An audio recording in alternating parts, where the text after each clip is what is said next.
वाले हैं जी, नहीं बचा पाए। ভারতকে হারিয়ে চ্যাম্পিয়ন বাংলাদেশ।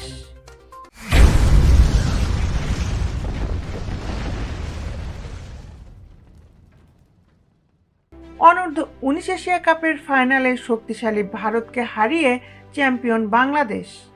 রবিবার দুবাই আন্তর্জাতিক ক্রিকেট স্টেডিয়ামে ভারতকে 59 রানে হারিয়ে শিরোপা নিশ্চিত করে টাইগার যুবারা।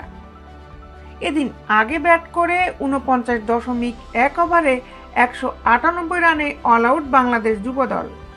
টার্গেট তারা করতে নেমে 35.1 ওভারে 139 রানে অল আউট হয় টুর্নামেন্টের শক্তিশালী প্রতিপক্ষ ভারত। বাংলাদেশের শিরোপা জয়ে দুর্দান্ত বোলিং করেন ইকবাল হোসেন ইমন, আজিজুল করিম ও ফাহাদ। তাদের বোলিংয়ের তোপে বড় কোনো জুটি গড়তে পারেনি ভারত, যে কারণে 300 বলে মাত্র 199 রানের মামুলি স্কোর তাড়া করতে নেমে জয়ের বন্দরে নোঙর ফেলতে পারেনি ভারত। রবিবার দুবাই আন্তর্জাতিক ক্রিকেট স্টেডিয়ামে টস হেরে প্রথমে ব্যাট করে বাংলাদেশ দল। 167 রানে 8 উইকেট হারানো বাংলাদেশের শুরুটা অবশ্য ভালো ছিল না। প্রথম ওভারে যুধাজিৎ গুহর বলে ছক্কা মেরে বাংলাদেশের রানের খাতা খোলেন জাওয়াদ আবরার। অন্য প্রান্তে কালাম সিদ্দিকী অবশ্য রান বের করতে পারছিলেন না। যুধাজিতের বলে আউট হন 16 বলে 1 রান করে। জাওয়াদও আউট হন পাওয়ার প্লে শেষ হতেই 20 রান করে। দলের সবচেয়ে বড় তারকা আজিজুল হাকিমও বড় ইনিংস খেলতে পারেননি, 16 রানে আউট হয়েছেন। আজিজুলের উইকেট বড় ধাক্কা হয়ে আসে বাংলাদেশের ব্যাটিং বিভাগে, কারণ এই টুর্নামেন্টে ব্যাট হাতে বাংলাদেশকে অনেকটা একাই টানছিলেন তিনি।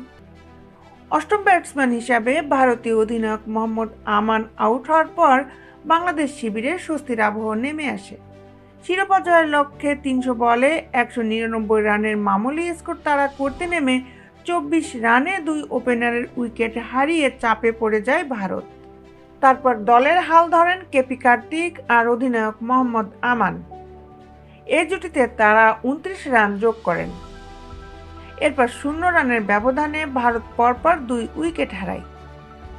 দলীয় 81 রানে ষষ্ঠ উইকেট হারিয়ে চরম বিপদে পড়ে যায়। এরপর দলকে একাই টেনে নেন অধিনায়ক আমান। দলীয় 115 রানে অষ্টম উইকেট হিসাবে তার বিদায়ে জয়ের স্বপ্ন ফিকে হয়ে যায় ভারতের। শেষ পর্যন্ত 35.1 ওভারে 139 রানে অল আউট হয় ভারত।